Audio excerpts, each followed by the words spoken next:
Jones had a moment, didn't release it. Steen is out there. And Barkley turns the corner, and there he goes.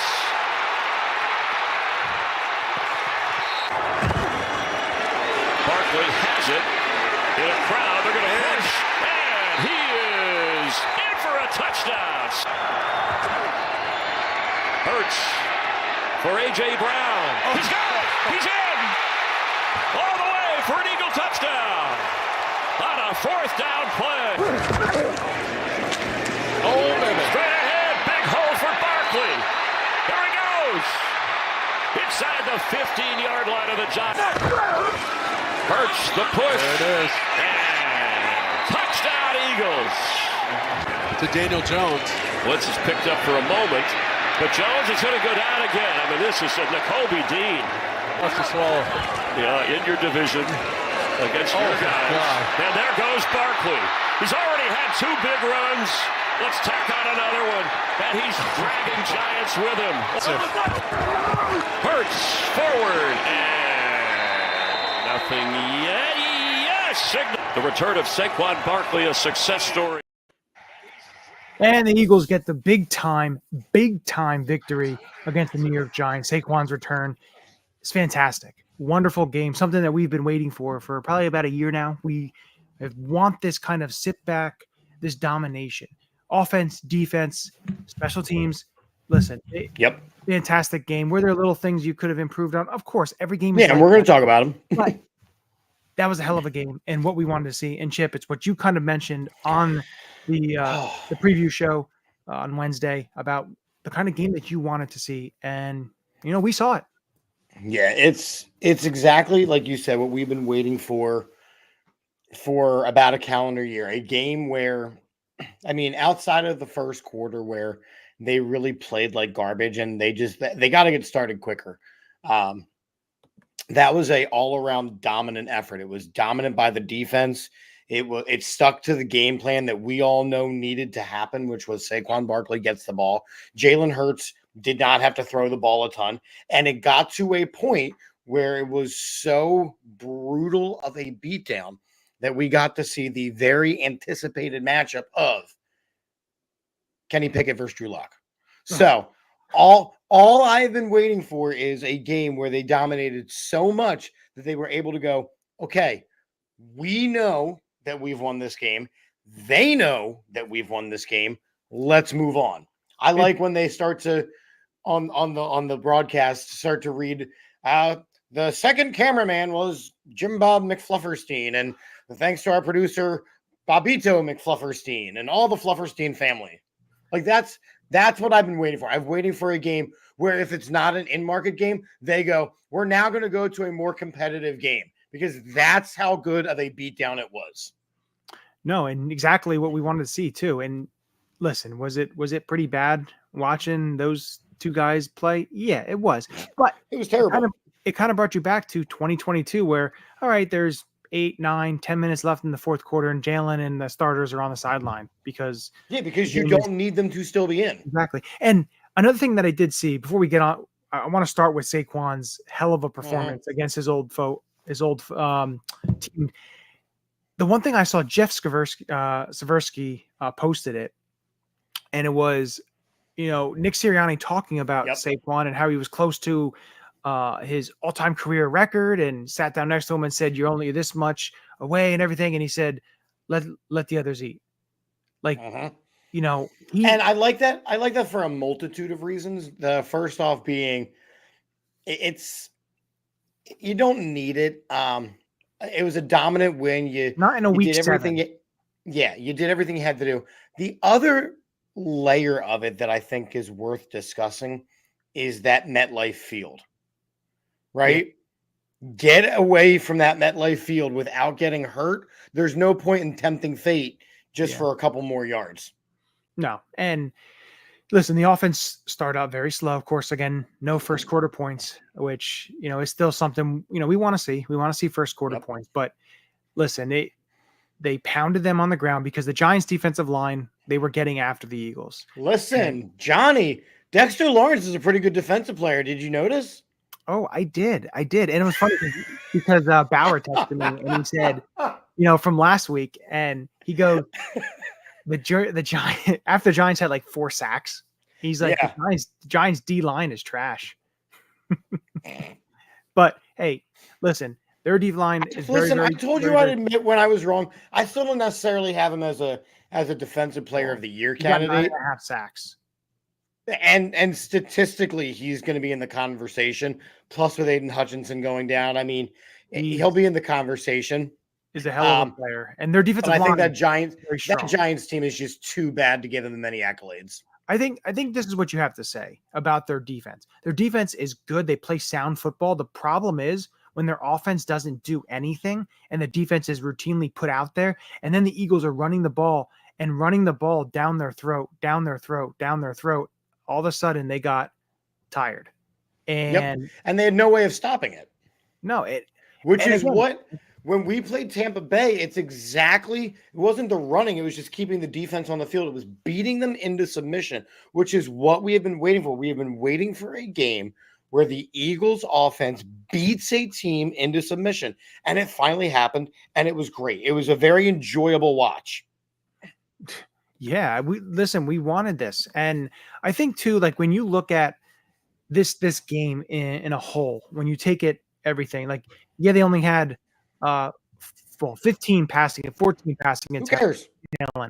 But you had 10 completions out of 14. You had a awesome, wonderful touchdown pass to AJ Brown on 4th down with a guy right in his face about to hit him, and it's just perfectly placed. Love to see that because that's great. And then listen, you didn't need your quarterback to throw you 30 times and everything. They did what they needed to do. They ran the ball and they took chunk yards, huge runs. And even with, Mekhi Becton getting hurt early, out with a concussion, and then you had to put Tyler Steen in there, who played very well. Tyler Steen and Mekhi Becton all camp battled. Yeah. No, they both, and listen, when Steen has had to go in there, he's looked very serviceable and very good. So it's something that if you need him in for a couple of games or whatever that may be, he's ready and he is a good player there. But the offense did what they had to do, but the defense absolutely just terrorized Daniel Jones in that offense. And we made it, pretty apparent that you need to get in Daniel Jones' face. You need to cause pressure. You need to get him uncomfortable. Now, he didn't throw any interceptions that counted. The only one he did was on a false start by Jalen Carter. But listen, the defensive line was, and it wasn't only the defensive line because there was some blitzing, some Nakobe Dean. It was anybody who's ever worn a Georgia Bulldogs uniform absolutely went bananas today. And it was more than that. It was nice to see. It was nice to see Bryce Huff Bulldogs finally showed up. Yes, you're right. They did. Nolan Smith had a sack. They had 8 sacks, which is great. In the last 2 games, I think they've had 13 sacks. I think it's 5 sacks last game, 8 games. So 13 sacks in the last 2 games, which is great to see. We want to start seeing that pressure. Nolan Smith had a sack. They had 2 by Jalen Carter, 2 by Nakobe Dean, and then they had 1 by Josh Sweat, 1 by Jalix Hunt, which was awesome to see him get his first career NFL sack fumble. Yeah. But listen, the Eagles as a whole defensively played well. Quinion played awesome. Going up against Malik Neighbors, who was one of the top receivers drafted, going right toe to toe. And it's just they played as a whole really solid football defensively. Gave up 119 yards. Gave up 3 points total. Yeah, 3 points. Gave up no touchdowns. Gave up no touchdowns. I mean, the other thing that I think is worth mentioning. So, yes, I don't want to inflate this win more than about time Huff does something. Yeah, right. I agree, Dan. Well, I don't want to inflate this win to a point where we become unrealistic again, like I was at the beginning of the season. It is a Giants team that is bad. We beat up on a Giants team that is bad, but there are still things that can be corrected. So, number one, like you already mentioned, the first quarter points are a key. They have to score some points in the first quarter. The other thing that has to happen, and while the Eagles did not turn over the ball, right? Jalen Hurts did not turn over the ball. He's out 2 games in a row. That's fantastic. They once again did not win the turnover battle because our defense is not getting turnovers. And that's something that we do need to start doing, right? Yeah. The turnover battle, at some point, you do have to win the turnover battle. And again, I agree with you on that point. But I think the way you have to look at it too as a whole, not getting any turnovers and then getting 1 sack or no sacks is a little different. They got 8 sacks, which helps you in the aspect of putting them in 3rd and longs, which we want to see, or 2nd and super long. That that kind of stuff. Hopefully, that then builds upon being able to then get those type of turnovers. And that kind of goes turnovers. Yeah, and that kind of goes to my point. Like, they did so many things well, but it's still a flaw in the overall. It's still a flaw overall in what the Eagles are doing, because, like, think about the fact that Quinyon Mitchell dropped another interception again. Right there were ways that they could have gotten the turnover, and when I look at what I consider right now the elite NFC teams and teams that we're looking up at, you look at another good team versus bad team matchup that happened in the NFC East, which was the Commanders versus the Panthers. And with a backup quarterback, the Commanders beat the living snot out of the Panthers.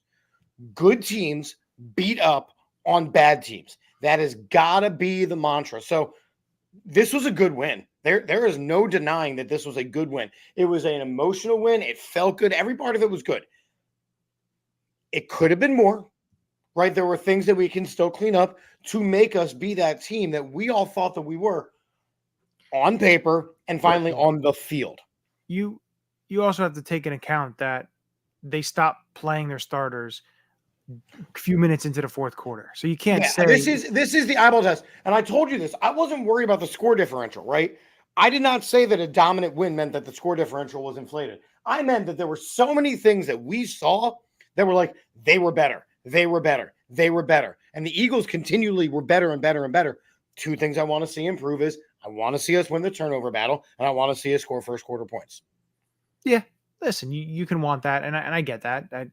That's definitely I wanted a dominant win. I got that. Thank you. Yeah. No, it's something that, we want to see as a whole. But I think also the way you look at it, and it comes to this, is you take a look at this defense, and have they played back-to-back games against not so stellar opponents offensively? Yes, you can say that. But there's been times in the past where they didn't play, great quarterbacks or very good offenses, and they let them hang around and they let the quarterbacks go down the field and play really well. That's not the case here. When they play a quarterback or a team that, is not very good and they should do well against, they do. And I'll give Vic Fangio credit.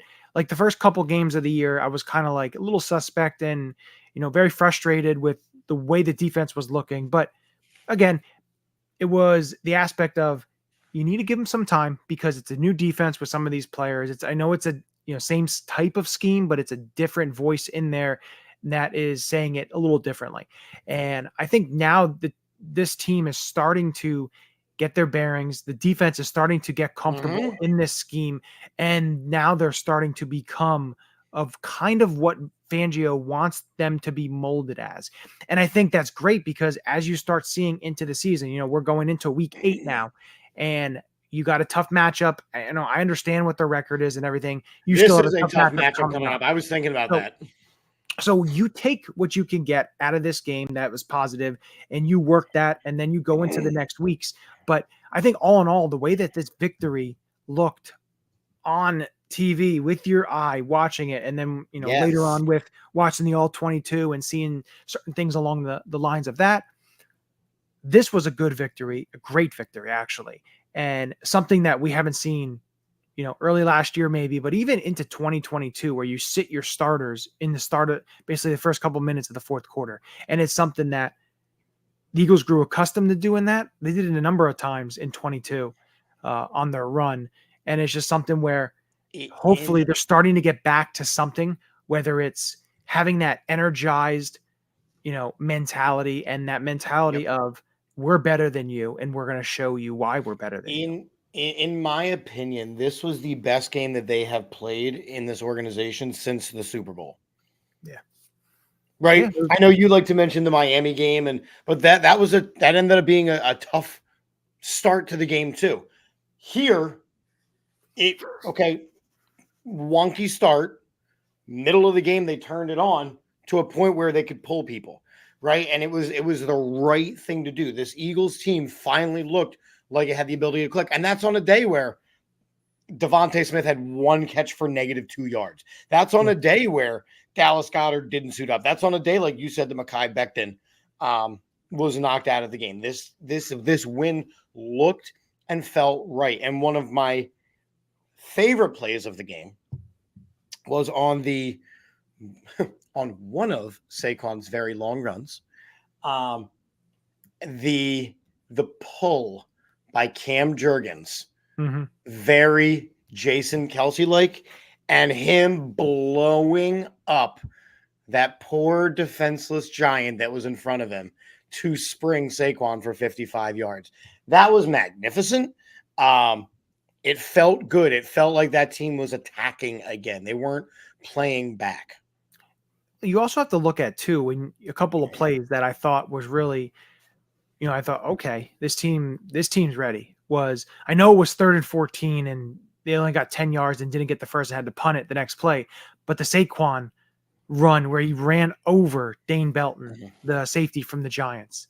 And then even later in the game when Jalen, I think it was 4th down. It was 4th down and there was anybody open. He ran and he literally went toe to toe with the defensive back. And I know, the defensive back stood him up, but he got the first down, but he didn't. It was one hell of a shot and he didn't get pummeled back or anything. It was like standing still. And then, he got the first down and everything there. So it's just, what it was we are going to impose our will and we are going to get beat up. And you took a look at that when you watch them the offensive line go to town. And also what I love to see too, Eagles under center, using the under center. They did it. I think it was at least 3, 4, 5 times, which, it's a start. It's something I love to see that. They pulled out the Wildcat with Saquon. I know it didn't do anything, but it's something to put in the back of the minds. And it was also because of the nature of the game, you didn't really need to tip your hand too much. You didn't need to get cute with it. You could kind of just beat the hell out of them. I will say something moderately, I don't want to say controversial, but something that I didn't like, that maybe I'm the only person in Philadelphia. I hated that 4th and 3 call. Now, the result was fantastic. The A.J. Brown touchdown. But I hated the call. With the way that Saquon was dominating the line, I'm not saying that you had to run it with him, but once again, it was another vertical go route. Now, it just so happens that A.J. Brown is elite and won that matchup, but it could have been just as the other way, because if you look at the tail end of it, Jalen Hurts took an unnecessary hit as he delivered the ball. So we've got to stop with these go routes. We really do need to incorporate the middle of the field more. Yeah, but when the safety's not playing there, it's one-on-one with Nick McLeod. I'm sorry, but you throw that ball. The result was phenomenal. I did not enjoy the play call. I think that there were other, I don't want to say safer ways, but better analytical ways where they could have picked up the first down. Again, the result was amazing. But I do think that was once again a shine of a lack of creativity in the play calling. That play specifically. It was Jalen Hurts, drop back, chuck it up, and let your wide receiver do what he does. But on a 4th and 3, not my favorite play call. I get that, but also you have to look at it. The Giants aren't expecting that. They're not really expecting that, especially when they put one-on-one with their corner and, not one of their top corners either. But they were expecting something short, intermediate, maybe a slant or whether it's another run, whatever that is. They weren't expecting But that, and the Eagles were able to catch them. What I want to see more of. I want to see the slants. Now, again, not necessarily on that play. Okay. Again, the play ended up working out great. But I think about putting Jahan Dotson in the slot. Why are we not throwing to him on quick slants? You know, he's fast. He's got good hands. Why are we not throwing to A.J. Brown on quick slants? Why are we not throwing on curl route? Like, there are so many other plays in the route tree. Why are we constantly doing go route after go route? Because it's not going to always work. Listen, it's the same thing back when the Vikings had Randy Moss. They didn't do little curl routes, little of this. They wanted a different game, though. In some it is, in some it's not. So, you know, I get it, I understand, but don't be surprised if come next week you see a ton of balls Devontae Smith's way, since, you know, he wasn't able to get the overcorrect. Yep, 100%. It'll be the overcorrect. But listen, you know, you took a look at the game. You had 14 passing attempts. It is what it is, and you absolutely dominated. Like it's did. It's not about the stats. It's not about everything along the lines of that. But I think the reason that they also did that too is the way they felt about their defense and the way the defense was controlling the game. And I think that was something that's huge, and why they do certain things as well. And look, when you know they went for it, when they could have kicked the field goal to make it 17-3, they went for it because they, you know, if we're stopped, then you have the ball backed up, and we're relying on our defense, because the defense was so dominant and so great today that you know, they're like, fine, if we get it, then we're just pouring it on with you, and you're even in a bigger hole. And if we don't, we trust our defense to be able to stop you. And, you know, it is what it is on that and that. So listen, it's on the flip side of thing. Let me just ask you this, as now somebody who has watched the Giants up close. We all know that the story is going to be that Daniel Jones should be benched. I don't pin this loss on him. He did exactly what he's capable of doing. But in your opinion, is this the last game that Daniel Jones starts for the New York Giants? That's tough. I don't think so. But I don't pin this loss on him. I pin it on an offensive line that was Swiss cheese. You know, it wouldn't surprise me if they were to go ahead and, you know, at this point they're 2-5, and if they want a shot at a quarterback in the draft, you know, they're going to have to, you know, they may just turn the tide and see what they have with some of the other guys, and, you know, so be it. It is, unfortunately, but I think my opinion would be that this isn't the last we see of Daniel Jones as the Giant starting quarterback, but it's getting close, though. Yeah, it is. And listen, the offensive line didn't do him any favors, but you know, unfortunately, you know, he just didn't look the best. And just the way that the Eagles were dominating, they neutralized what run game the Giants do have and forced Daniel Jones to be a drop back passer, which is, let's be honest, not his strong suit. No, it's not. And Eagles were great. Now, listen, and that's huge too. If you're able to stop the Giants' run game and you put Daniel Jones and the Giants into longer third down, and, you know, it's easier when you're getting a ton of sacks to do that as well. But listen, you stopping the run makes them have to pass, which makes them have to drop back, which makes them have to block you. So you're able to get those sacks to make it even deeper, you know, of a hole for them. I'm fine with that, but I think you still see some more him this year, but it wouldn't surprise me if you don't. And listen, they're at the bottom of the division, and you have, you know, Commanders get the win, so they're 5-2. Eagles are 4-2, and Dallas was on a bye, and they're 3-3. Somehow still lost the game. But yeah, it's going to be a fun season going in this next wave of the season, basically almost the second half of the season now. It is week 8 next week, so yeah, it should be fun. But you know, not next week, in a couple days here, and on Wednesday we're going to be breaking down the Bengals Eagles matchup on the Inside Swoop preview here. So that's going to be fun. It's going to be a lot to break down. There's a lot to talk about when you look at these Cincinnati Bengals. So yeah, I'm telling you, that's a tough matchup. Don't let the records dictate anything. And the Eagles have never won in Cincinnati. I'll throw that little one at you. right there. But, yeah, we know of the tie, but there's no wins. So in Cincinnati, we've beaten the Bengals, but not in Cincinnati. So Eagles, it'll be in Cincinnati 1 p.m. as they flexed it out to the 1 p.m. time. So, But you know what? I'm kind of okay with. So, we'll see on that. But thank you for everyone tuning in tonight. Thanks for joining us, as we always do. We'll see you on the other side with Go those Birds. 2 words. Go Birds. Go Birds. Go Birds. This is Matt Ware. Hey, for all the Eagle content you need, go follow All About the Birds. They do a damn thing. Check them out. Hey Eagles fans, I may be in Tampa, but I know where to find the best Eagles content out there. Check out my friends at All About the Birds. Philadelphia, what's up? This your boy Freddie Mitchell, aka Fred X. It's all about the bird. All birds all the time. All birds all the time. All About the Birds provides you with weekly analysis, game recaps, informative interviews, and it's all birds all the time.